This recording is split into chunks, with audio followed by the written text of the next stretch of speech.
Hello guys, അപ്പോൾ നമുക്ക് നോമ്പ് സമയത്ത് പള്ളിയിൽ കഞ്ഞി കിട്ടില്ല, അത് നമുക്ക് വീട്ടിലുണ്ടാക്കാം. അപ്പോൾ ഈ നോമ്പ് കഞ്ഞി എങ്ങനെ വെക്കാൻ നോക്കാം കേട്ടോ. അത് നമ്മൾ ബിരിയാണി റൈസ് വേവാനിട്ടുണ്ട്. അപ്പോൾ ബിരിയാണി റൈസ് എടുക്കണം, കൂടുതൽ മണം കിട്ടുന്നുണ്ട്. വേറെ റൈസിലൊക്കെ ഉണ്ടാക്കും, പക്ഷേ ബിരിയാണി റൈസാണ് കൂടുതൽ മണം കിട്ടുക. എല്ലാവരും ബിരിയാണി റൈസിലായിരിക്കും ഉണ്ടാക്കുക കൂടുതലും. അപ്പോൾ നമ്മൾ മിക്സി ജാറിലോട്ട് തേങ്ങ, ചെറിയ ജീരകം, ഗ്രാമ്പു, ഏലക്ക, പട്ട ഇട്ട് കൊടുക്കാം. പട്ട ഇട്ട് കൊടുത്ത് അരയ്ക്കാം, അല്ലെങ്കിൽ ഇതുപോലെ അരിയിലിട്ടാലും മതി കേട്ടോ. അപ്പോൾ നന്നായി അരി വന്നതിന് ശേഷം അതിലേക്ക് ഒരു തക്കാളി, ചെറുള്ളി ഇട്ട് കൊടുക്കുക, ഉപ്പ്, പിന്നെ ആവശ്യത്തിന് മഞ്ഞൾപ്പൊടിയും കൂടി ഇട്ട് കൊടുക്കുക. അപ്പോൾ നമ്മൾ തേങ്ങ അരച്ചതിൽ മഞ്ഞൾപ്പൊടി ഇട്ട് കൊടുത്തിട്ടുണ്ട്. അപ്പോൾ അത് നന്നായി മിക്സ് ചെയ്തതിന് ശേഷം നമുക്ക് ഈ അരപ്പ് അതിലേക്ക് ഒഴിച്ച് കൊടുക്കുക. ഒഴിച്ച് കൊടുത്തിട്ട് മല്ലിയിലയും പച്ചമുളകും കൂടി ഇട്ട് കൊടുക്കാം.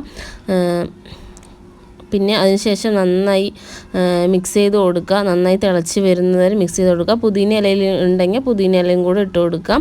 അപ്പോൾ ഇത് താളിച്ചിട്ടും വെക്കും, താളിക്കാതെയും വെക്കേണ്ടത്. ഇതിപ്പോൾ താളിക്കാതെയാണ് വെച്ചിട്ട്. പിന്നെ അതിന് ശേഷം വെളിച്ചെണ്ണ ഒഴിച്ചിട്ടുണ്ട് അതിന് മേലെ. ഇപ്പോൾ നന്നായി വെന്ത് വന്നിട്ടുണ്ട്. ഇനി നമ്മൾക്കിത് നന്നായി ആറിയതിന് ശേഷം കുടിക്കാം. പിന്നെ ചില സ്ഥലങ്ങളിലൊക്കെ ഇതിൽ മട്ടനും ബീഫൊക്കെ ഇടും കേട്ടോ. അപ്പോൾ ഇത് വീഡിയോ ഇഷ്ടപ്പെട്ട എല്ലാവരും ലൈക്ക് ചെയ്യുക, വീട്ടിലൊന്ന് ചെയ്ത് നോക്കാം.